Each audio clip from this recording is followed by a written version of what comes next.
Graças a Deus. Bom dia, irmãos. A paz do Senhor Jesus Cristo.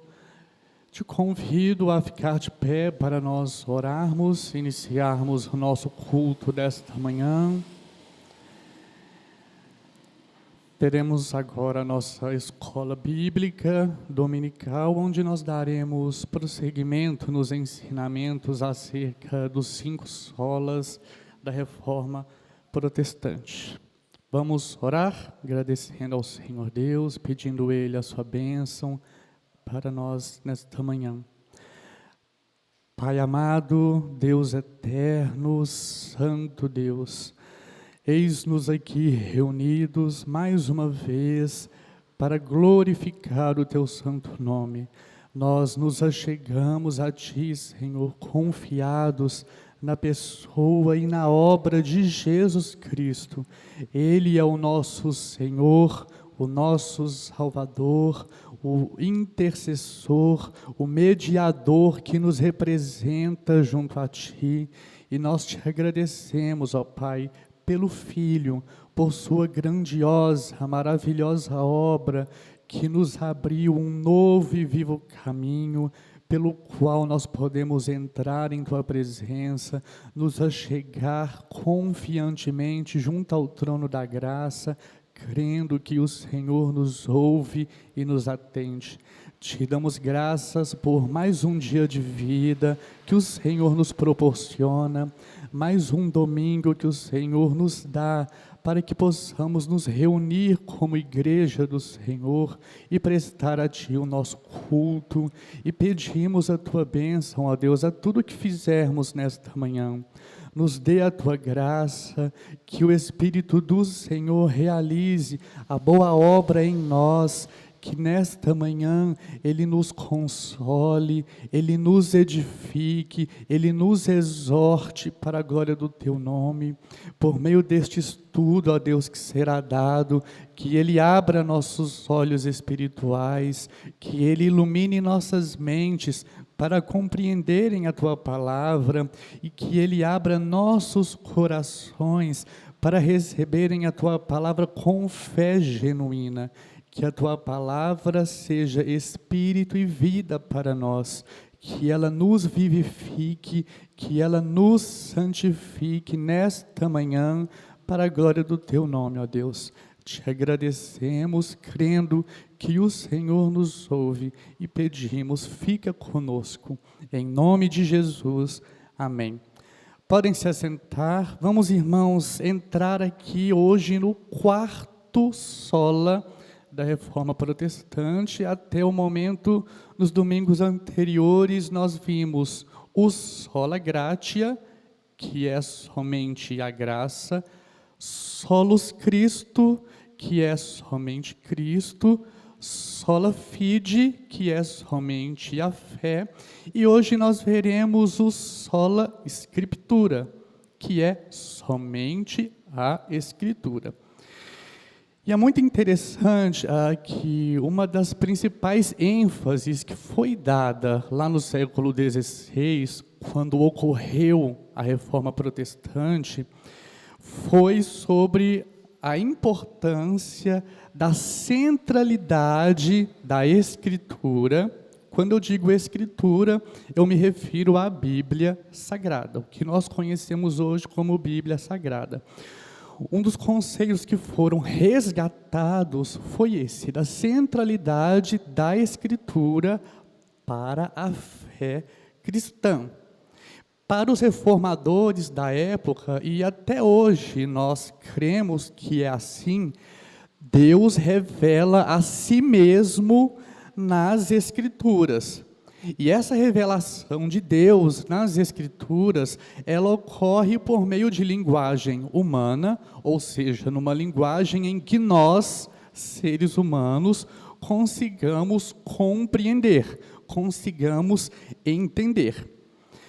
Deus, Ele adapta a si mesmo, por assim dizer, as capacidades da mente e do coração humano. Deus nos conhece, Ele é o nosso Criador, Ele sabe das nossas limitações, das nossas dificuldades. E Ele conhece qual que é a melhor linguagem para Ele se revelar a nós. E essa linguagem é a linguagem humana que nós compreendemos. Então, o primeiro ponto que deve ficar claro para nós no Sola Escritura é esse, da centralidade da Escritura, da Bíblia Sagrada, haja visto que é nela que Deus se revela a nós, seres humanos. Como eu disse, o Sola Escritura, ele é um dos princípios fundamentais da Reforma Protestante e ele afirma que a Bíblia é a única e suficiente regra de fé e prática para os cristãos. Então, vamos compreender o que significa regra e fé. Deus, fé e prática, né? Regra de fé e prática. Deus, ao se revelar na Bíblia, Ele nos ensina tudo aquilo que nós precisamos saber acerca dEle, para que possamos crer nele, na sua obra, e praticar aquilo que Ele nos instrui, os seus mandamentos, as suas ordenanças, os seus juízos, os seus estatutos. E desta maneira, nós podemos, então, viver para a glória dEle, tendo a Escritura como fundamento de nossas vidas, como sendo o livro que rege as nossas vidas, que nos ensina como viver para a glória de Deus. Isso significa que a Bíblia, ela possui autoridade máxima e final sobre todas as questões de doutrina, moral, culto e vida cristã. Percebam então que nós, filhos de Deus, cristãos, temos neste livro, que eu e você possuímos na Bíblia Sagrada, tudo o que nós precisamos para viver para a glória de Deus. Esse livro nos traz tudo o que nós precisamos acerca de doutrina, moral, culto e vida cristã. Nenhuma outra fonte de revelação, como por exemplo a tradição, a razão, ciência, a experiência ou o magistério da igreja pode se igualar ou se sobrepor à palavra de Deus escrita. Por que eu estou falando isso? Porque o Sola Escritura, ele surgiu num contexto de se opor aos ensinamentos da Igreja Católica Romana, que defendia, e que até hoje defende, que a Bíblia, ela não é a única fonte de revelação divina, mas eles creem também na tradição apostólica, que é transmitida oralmente ou por escrito pelos sucessores dos apóstolos. Eles creem que os chamados papas, que eles são na terra os sucessores dos 12 apóstolos, como se fosse uma continuação dos 12 apóstolos. E que esses homens, quando eles estão atuando no ofício sacerdotal, eles são infalíveis. Então, tudo que é dito, que é ensinado por eles, mesmo que não haja embasamento bíblico, os católicos romanos acatam, aceitam isso como sendo palavra de Deus. Mas o Sola Escritura deixa bem claro para nós que a única base, a única fonte de ensinamento, de conhecimento, é somente as Escrituras Sagradas. Podemos recorrer a outros livros, a outras literaturas, podemos, desde que eles concordem com aquilo que a Bíblia ensina. Podemos ouvir outros pregadores? Podemos, devemos ouvir, desde que aquilo que eles pregam, que eles ensinam, concorde com aquilo que a Escritura ensina.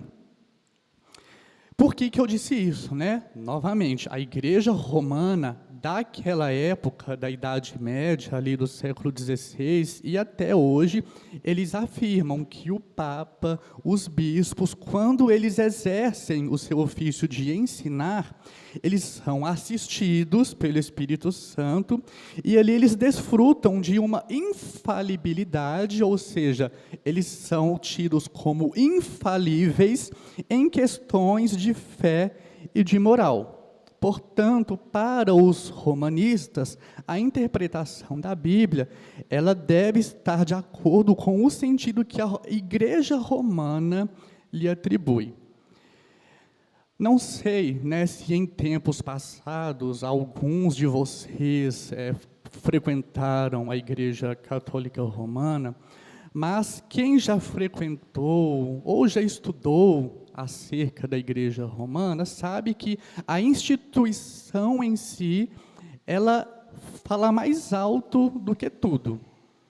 A instituição Igreja Católica Apostólica Romana, ela é, para os romanistas, a maior fonte de revelação, de confirmação da vontade de Deus.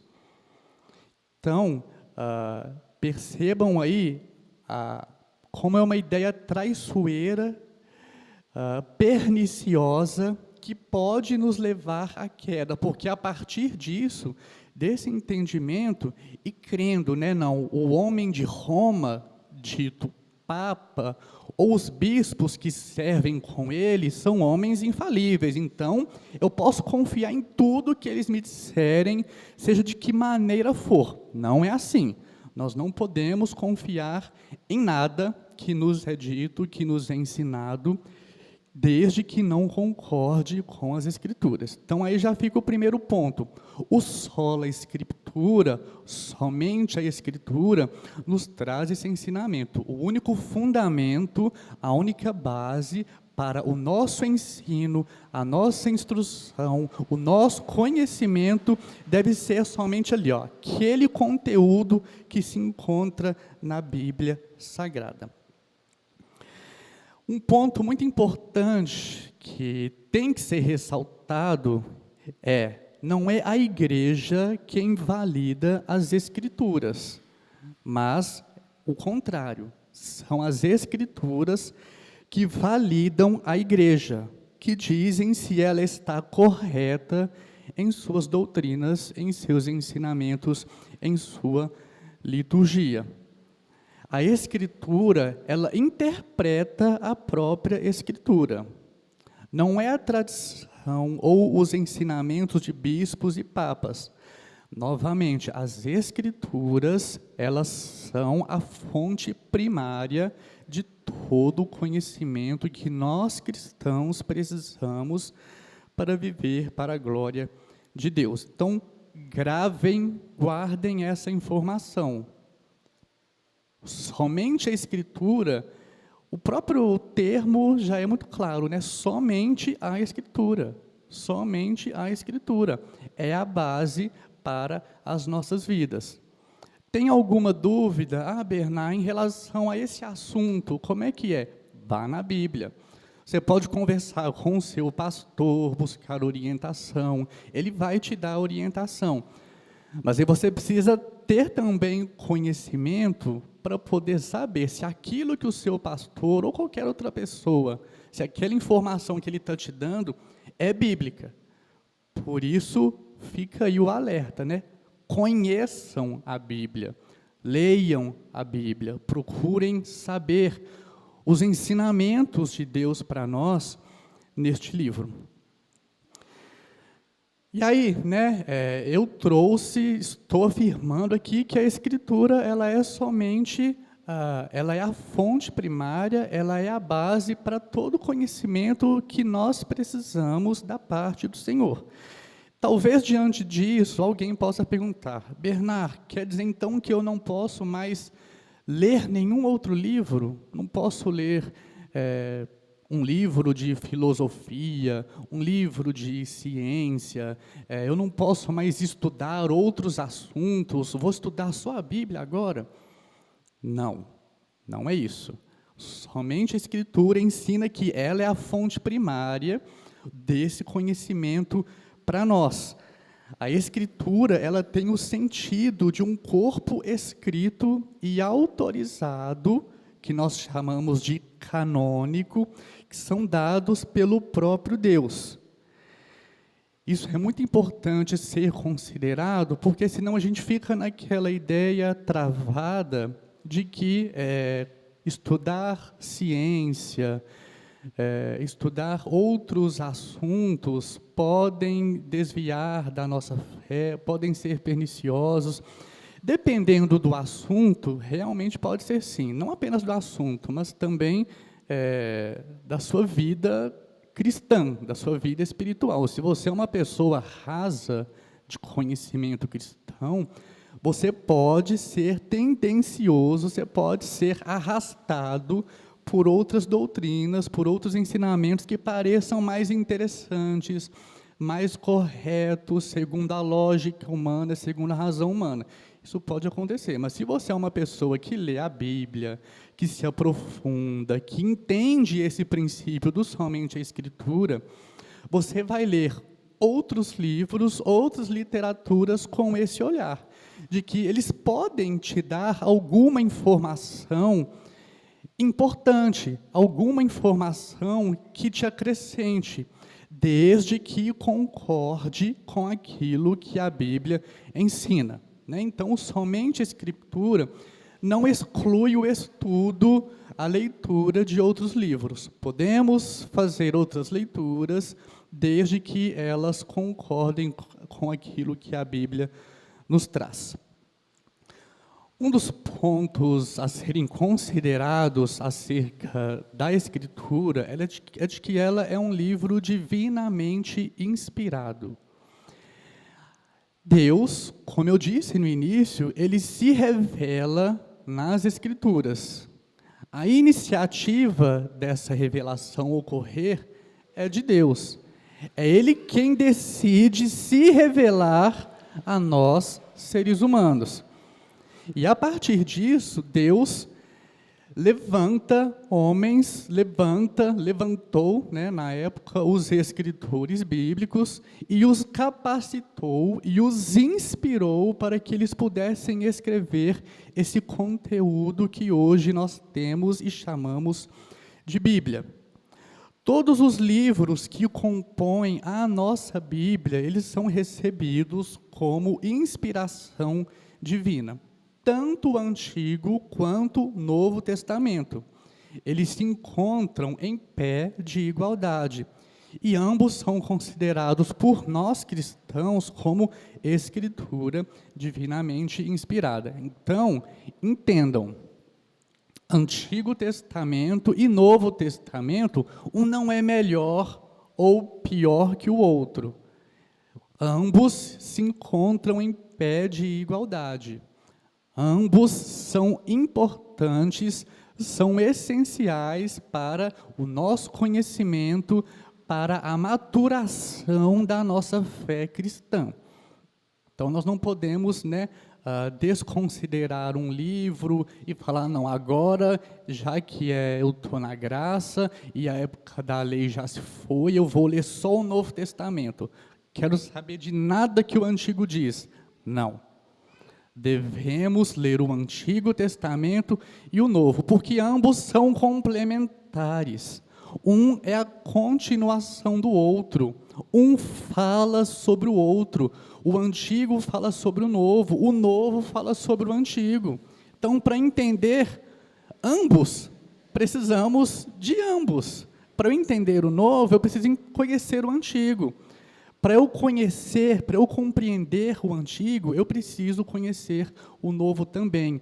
Ler o Antigo com a ótica do Novo, sob a perspectiva daquilo que o Novo Testamento nos ensina. Por que eu estou dando essa ênfase? Porque é o que os próprios autores bíblicos fazem. Em diversos momentos do Novo Testamento, nós vemos Jesus e os apóstolos fazendo menção ao Antigo Testamento, que era a escritura que eles tinham naquela época. Jesus, em diversos momentos, cita trechos do Antigo Testamento para falar de si mesmo, para falar de sua obra. Mesma coisa, Paulo, João, Pedro, em suas epístolas, eles trazem conteúdos do Antigo Testamento, contextualizando sob a perspectiva do Novo, à luz do Novo Testamento, trazendo a interpretação do Antigo para o Novo. Então, é assim que funciona. E é muito interessante, né, que existem registros bíblicos que nos mostram isso. Abram aí, por gentileza, primeira carta a Timóteo, vamos ler capítulo 5, verso 18.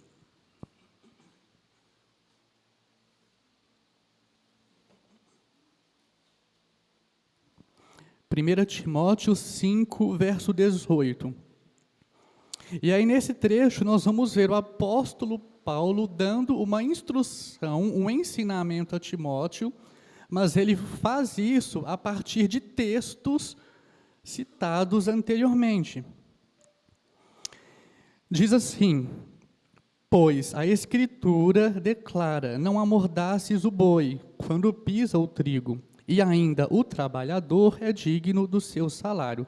Neste verso aqui, Paulo cita uma passagem do Pentateuco, do Antigo Testamento, que é Deuteronômio 25, 4, e um trecho dos Evangelhos, Novo Testamento, que foi citado pelo próprio Jesus, lá em Mateus 10, 10. Então, percebam que Paulo, ele iguala o Antigo e o Novo Testamento, e chama ambos de Escritura.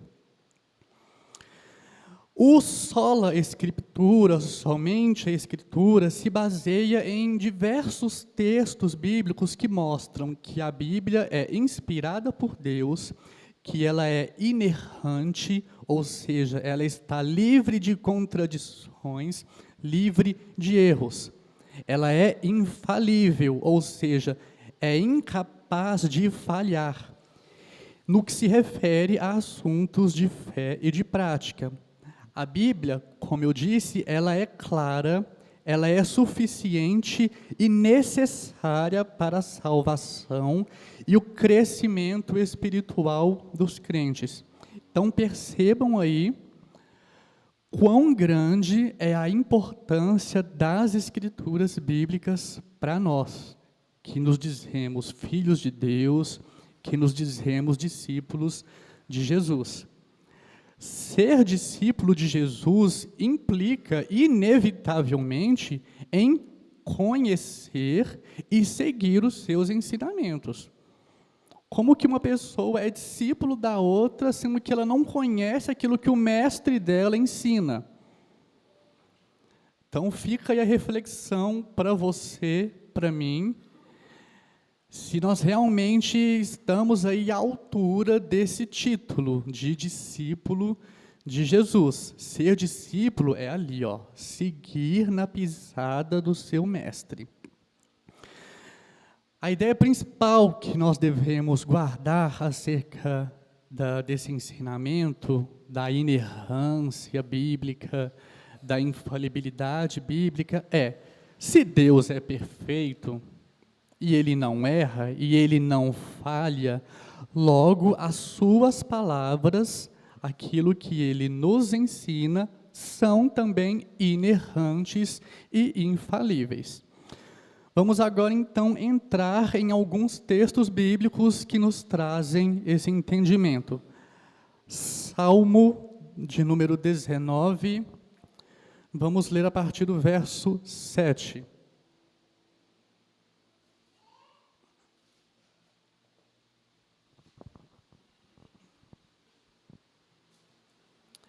O Salmo 19 é um dos salmos que exaltam a palavra de Deus, que exaltam as obras de Deus, a revelação de Deus na Escritura. Salmo 19, a partir do verso 7, diz: a lei do Senhor, ela é perfeita, e por causa disso, ela restaura a alma. O testemunho do Senhor, ele é fiel e dá sabedoria aos simples. Os preceitos do Senhor são retos. Ser reto significa são confiáveis. Eles são corretos. E eles alegram o coração. O mandamento do Senhor é puro e ilumina os olhos. O temor do Senhor, ele é límpido, ele é claro e permanece para sempre. Os juízos do Senhor são verdadeiros e todos igualmente justos. São mais desejáveis do que ouro, mais do que muito ouro depurado, e são mais doces do que o mel e o destilar dos favos. Além disso, por eles se admoesta o teu servo, e em os guardar a grande recompensa. Eu acho lindo esse trecho. Em os guardar a grande recompensa. Então nós precisamos, por isso que eu falei, é regra de fé e de prática, né? Prática requer atitude, requer ação. E o guardar não é pegar e colocar no bolso, ou colocar dentro do armário, ou dentro de uma gaveta. O guardar é você interiorizar, é você aprender, apreender, captar esse conhecimento e colocá-lo em prática em sua vida. Outro texto, Evangelho de João, capítulo 17, vamos ler o verso de número 17, João 17, 17. Aqui é o próprio Senhor Jesus falando, ele orando ao Pai.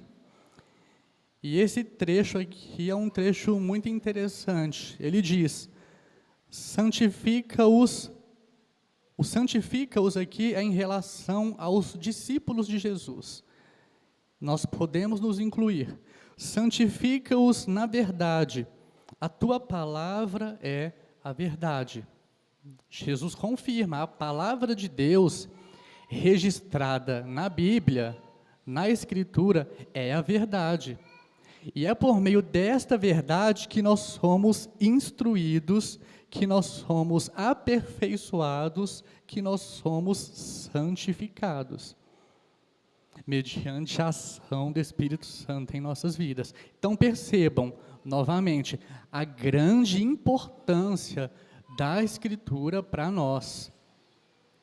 Se a santificação é uma exigência de Deus a nós, seres humanos, Deus exige que nós somos santos, não exige? Acho que isso aqui está claro para todo mundo, não está? Deus espera de nós que sejamos santos.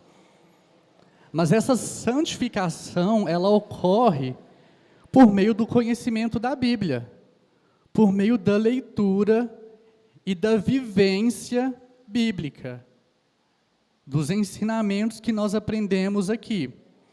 Outro texto, 2 Timóteo 3, vamos ler a partir do verso 16. Segunda carta a Timóteo, capítulo 3.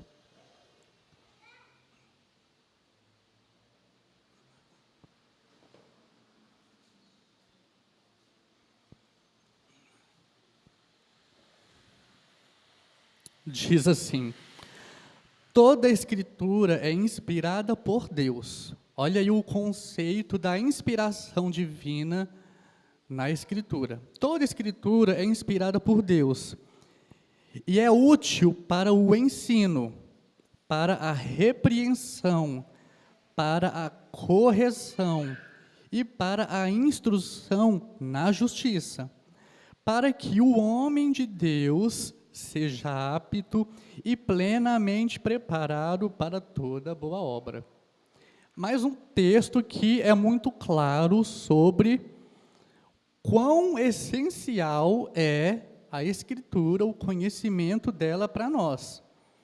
Porque é por meio dela que nós somos ensinados, que nós aprendemos. Por meio dela também nós somos repreendidos. Ela nos mostra aonde nós estamos errando, o que nós estamos fazendo ou falando que não agrada a Deus. E tudo isso visando a correção. A correção, ela tem a finalidade de uma mudança. Quem é corrigido para mudar, não para permanecer igual. Para instrução na justiça. A justiça, ela é a base do trono de Deus. Isso nos remete à ideia de que o Deus que nós servimos é um Deus justo. E nós, seus filhos, devemos andar nessa justiça também, para que o homem de Deus seja apto e plenamente preparado para toda boa obra. Percebam também que a Escritura, ela nos capacita a servir a Deus corretamente, plenamente, nos preparando para toda boa obra. Outro texto, na verdade, 2 Pedro, capítulo 1, vamos ler versos 20 e 21.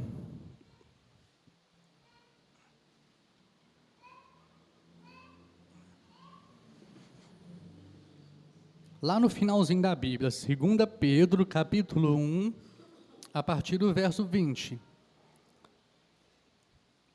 Diz assim, Pedro falando: sabendo primeiramente isto, que nenhuma profecia da Escritura provém de particular elucidação. O que ele diz aqui?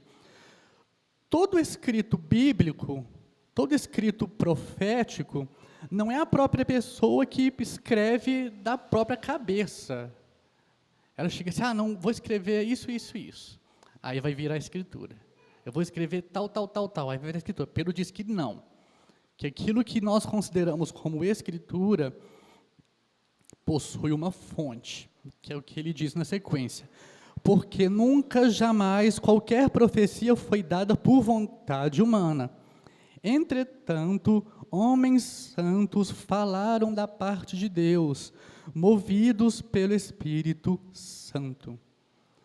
Por isso que os escritos do Antigo Testamento, eles são considerados como inspiração divina, como Escritura, e ficaram registrados para nós.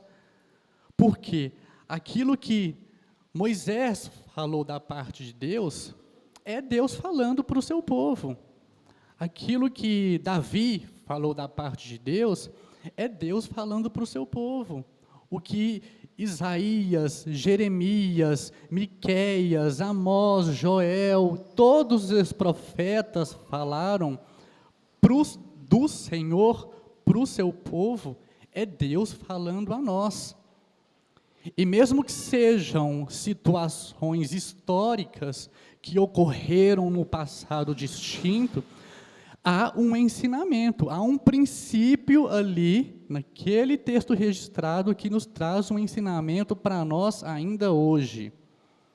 Por isso que nós devemos reconhecer em pé de igualdade o Antigo Testamento, assim como o Novo Testamento também.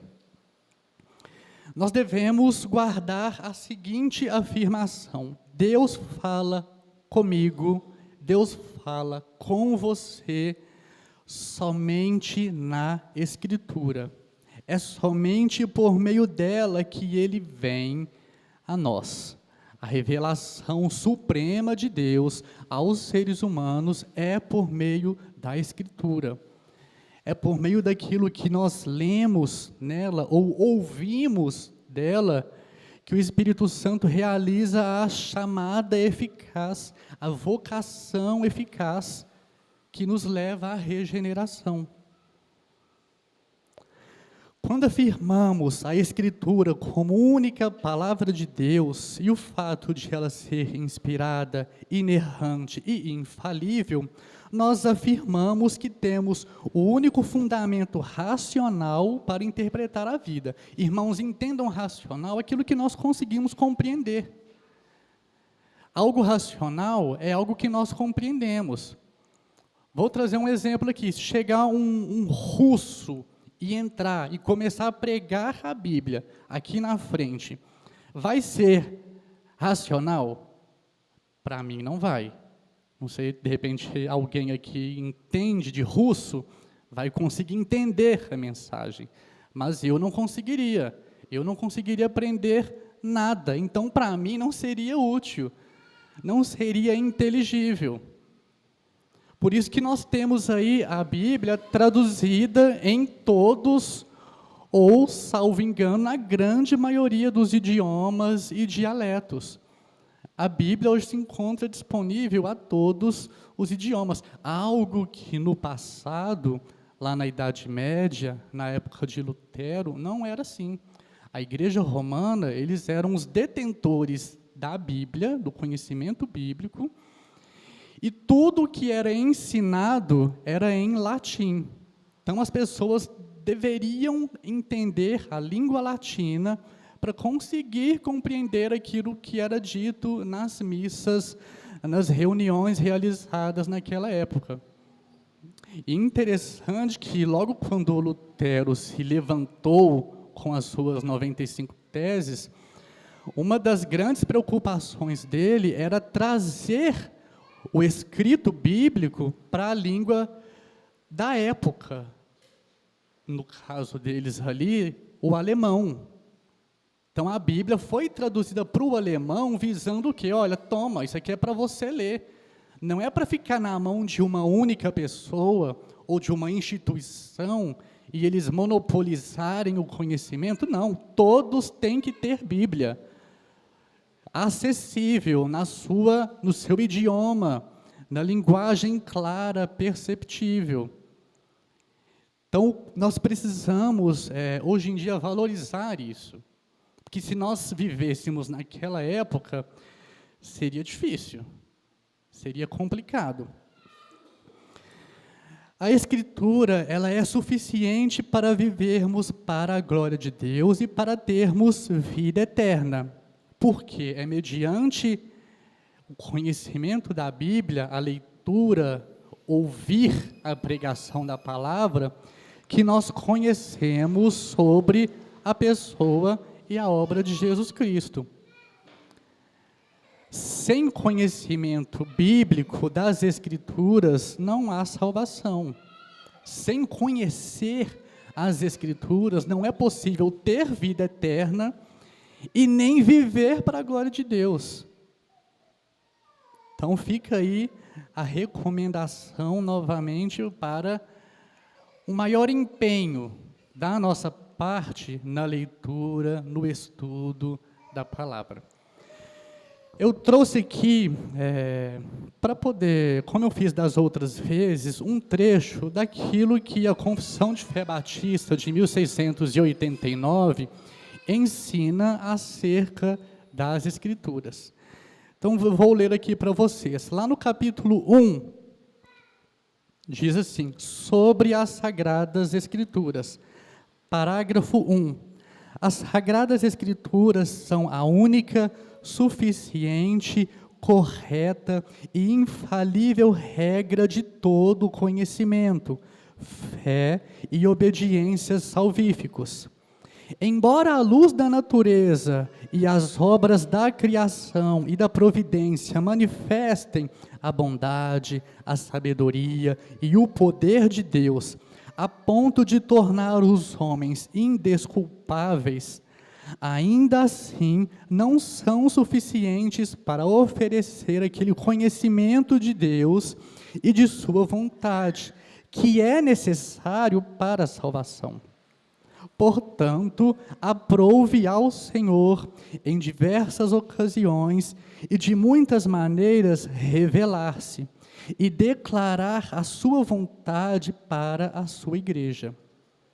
E, posteriormente, para melhor preservação e propagação da verdade e para um mais seguro estabelecimento e consolo da igreja contra a corrupção da carne e da malícia de Satanás e do mundo, concedeu a mesma completamente por escrito, o que faz da Sagrada Escritura indispensável. Aqueles antigos modos de Deus revelar a sua vontade ao seu povo agora cessaram. Os antigos modos aqui que a confissão se refere eram as profecias, os profetas que Deus levantou no Antigo Testamento e em momentos do Novo Testamento também, ali na época de Jesus e dos apóstolos. Essa maneira de revelar a sua vontade ao seu povo, ela cessou. Porque tudo que havia de ser revelado, já foi revelado e está escrito e registrado para nós. Então, tudo aquilo que nós precisamos conhecer acerca de quem Deus é, dos seus atributos, das suas obras, do plano de redenção dele para a humanidade, a Bíblia Sagrada nos traz. Por isso, nós afirmamos somente a Escritura. Sola Escritura é o fundamento da nossa fé cristã. Nós precisamos, ainda hoje, relembrar, reafirmar que somente a Escritura é a única regra de fé e de prática para nós. Ela deve ser o firme fundamento de nossas vidas, de nossas famílias, de nossos relacionamentos com Deus e com o meu próximo. Então, que fique claro, novamente, a grande importância das Escrituras para nós, para a nossa fé cristã. Alguma pergunta? Alguma dúvida?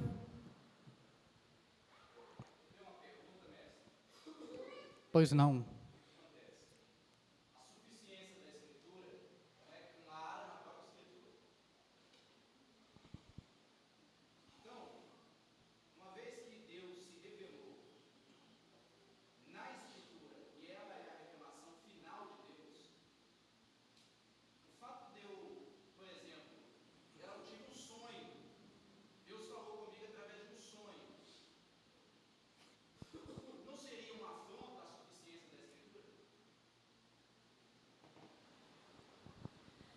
Eu considero que sim, seria uma afronta, mas eu não descarto a possibilidade de isso acontecer. E aí, novamente, aquilo que eu já disse e vou reafirmar. Os sonhos que nós temos, eles têm que estar embasados naquilo que a Bíblia ensina. Eles têm que ter um fundamento. Nós não podemos transformar sonhos ou outras experiências espirituais, digamos assim, em uma regra. Isso pode ocorrer, mas não é regra. Por quê? Aquilo que nós precisamos de orientação, de instrução, para qualquer assunto está na Bíblia. Talvez não esteja especificamente dizendo, Bernard, você deve ir na rua X, no número tal, falar com a pessoa tal, no dia tal, vestir da roupa tal, mas existe alguma situação registrada que é semelhante à minha e que traz um ensinamento para mim, e a partir disso eu devo tomar a decisão ou continuar buscando de Deus. Então, assim, fazer de um sonho a base da revelação é uma afronta. Porque a maior revelação de Deus se dá por meio das Escrituras. Mas eu creio que ainda assim Deus pode conceder algum sonho, alguma experiência que traga uma orientação específica, clara, que nós estejamos buscando. Isso pode acontecer. O que eu acho difícil, mas não impossível. Não descarto essa possibilidade. É. São usados como desculpa para que Deus falou comigo, porque Deus falou com outras pessoas no Antigo Testamento através de sonhos. Uhum. Então a gente acaba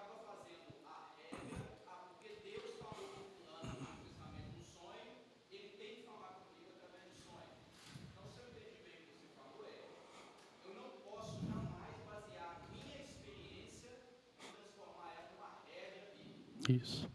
E geralmente os sonhos, até os falsos profetas tiveram sonhos no Antigo Testamento. O próprio Senhor diz que eles falavam sonhos e visões deles mesmos. Isso.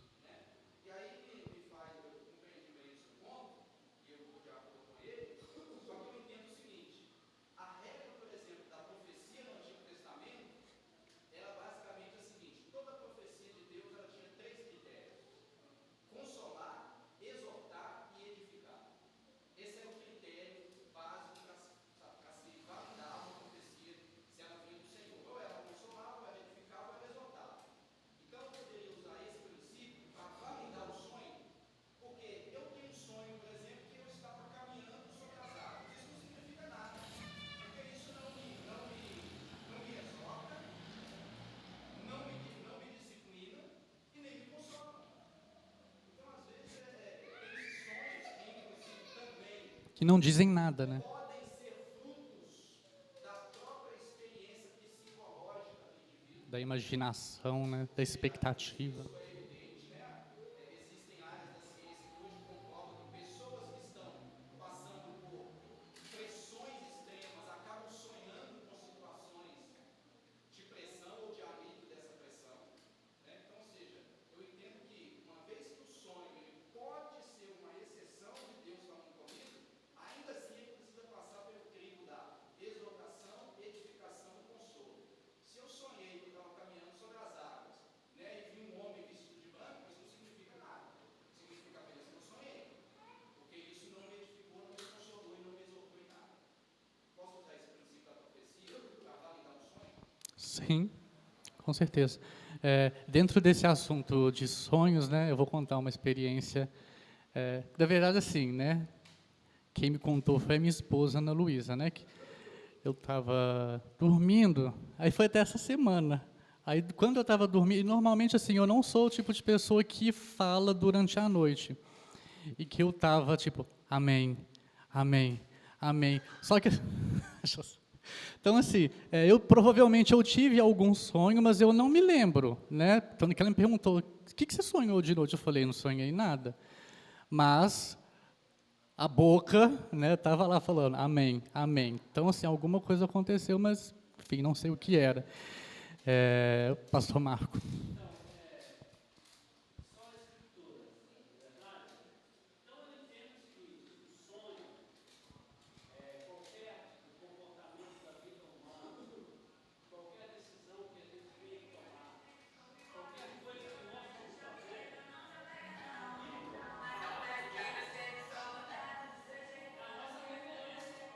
Máxima.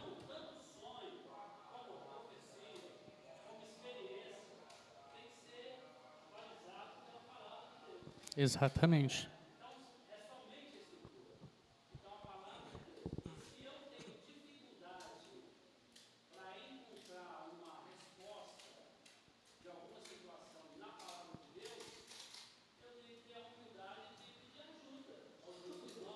Isso.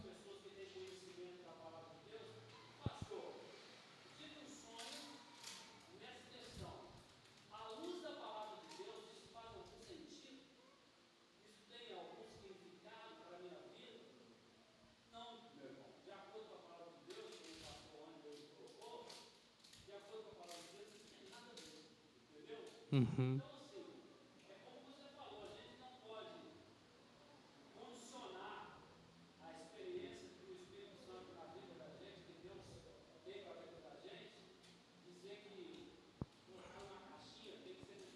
Não.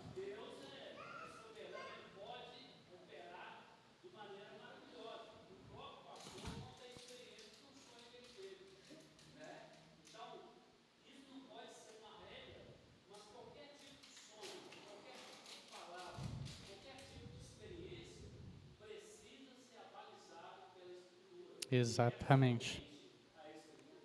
Isso.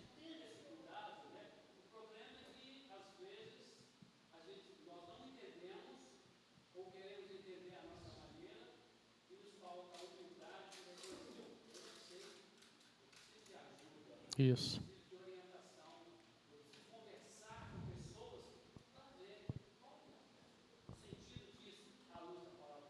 Exatamente. E da mesma maneira que Deus utilizou homens no passado, Ele pode, nessa situação, por exemplo, eu estou passando por uma dificuldade e eu não sei o que fazer, não sei que decisão tomar. Eu posso conversar com o pastor Marco e Deus usá-lo para me orientar, segundo o conhecimento bíblico que ele tem. Ele vai falar, Bernardo, a Bíblia diz isso, isso, isso, isso. Então, você deve agir assim, assim, assim. O que acontece é que muitas vezes nós ficamos presos conosco mesmos e achamos, não, Deus tem que falar comigo, né? Tem que ser aquela coisa. E não, Deus fala conosco na sua palavra e por meio de outros irmãos que conhecem esta palavra, para nos ensinar, para nos ajudar, para nos orientar.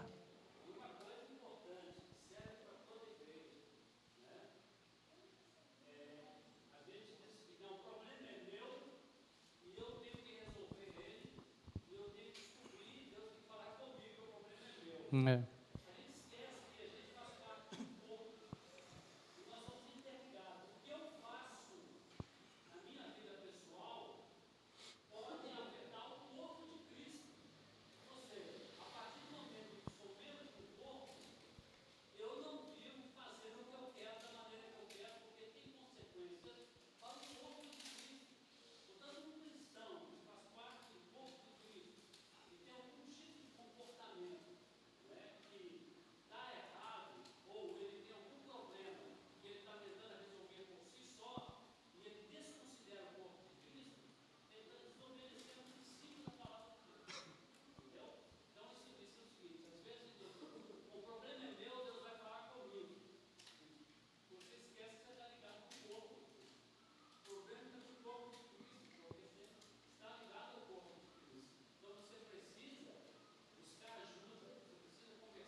Verdade. Vamos orar? Finalizando. Senhor meu Deus, muito obrigado pela oportunidade que o Senhor nos dá de aprender um pouco mais acerca de quem Tu és, da Tua santa palavra, que para nós fique bem claro e bem fixado em nossas mentes e corações que somente a Escritura é a base, é o fundamento de nossas vidas, que nela nós encontramos tudo aquilo que nós precisamos, que é por meio dela que o Senhor se revela a nós, que é por meio dela que o Senhor nos salva, que é por meio do conhecimento dela que o Senhor nos santifica, nos aperfeiçoa. Portanto, que a Tua palavra, Deus, mediante a obra do Teu Santo Espírito, que ela seja uma realidade em nossas vidas, que ela seja gravada em nossos corações, em nossas mentes, para a glória do Teu nome. Ajuda-nos, Deus, a guardar a Tua palavra, como o salmista disse, em guardar a grande recompensa. E sabemos que essa grande recompensa é a vida eterna que nos é proposta. Pedimos, nos dê a Tua bênção, sustenta-nos, que o Teu Santo Espírito, dia após dia, realize esta boa obra em nós, para que possamos, ó Deus, a partir do conhecimento da Tua palavra, viver para a glória do Teu nome. Nos dê a Tua bênção no restante das nossas atividades, que o Espírito do Senhor nos ensine todas as coisas, nos guie, que Ele flua em nós e através de nós, para a glória do Teu nome, para a edificação, exortação e consolo desta igreja, meu Pai. É o que eu oro e agradeço, em nome de Jesus. Amém.